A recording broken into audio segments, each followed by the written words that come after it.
Eating a healthy, balanced diet. In terms of foods to avoid, I don't think I'd ever necessarily tell people avoid foods. Gone are the diets focused on eliminating entire food groups and depriving yourself of dishes you really love. I think it all goes back down to the balance. So if you want the chips, what can you add to those chips to make you feel more satisfied and more full? So why don't you add some hummus to go with those chips?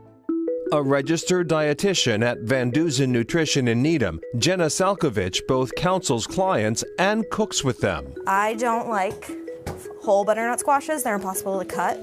So I use the already cut because it's easier. I use this thing called the plate method. It's a easier thing to understand versus the food pyramid, which is basically just like taking your normal sized dinner plate, cutting it into thirds. 1/3 of that is carbs, 1/3 protein, 1/3 fruit and veg, and basically a drizzle of fat on top.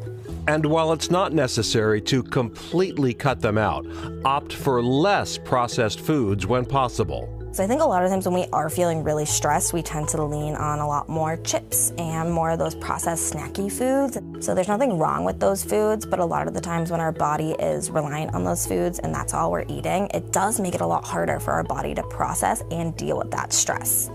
If you are meal prepping this and you need to store it, always add in some extra sauce because when you reheat it, it can be a little bit dry. Preparing a few healthy, simple meals ahead of time helps reduce the stress of figuring out what to make and finding the time to cook it. I think having that Sunday is a really great day to get yourself settled for the week, and that also helps bring that food noise down. 3 recipes that can be modified to include whatever's in the fridge: veggie egg bites with cheese, a Mediterranean bowl, and butternut squash pasta. The quality of the food is so important. You need to have, your carbs, your proteins, your fats, fruits and veg. You need all those things to fuel your body. It's not just about the calories. The healthier we are, the better we're able to handle, stress, changes in our lives.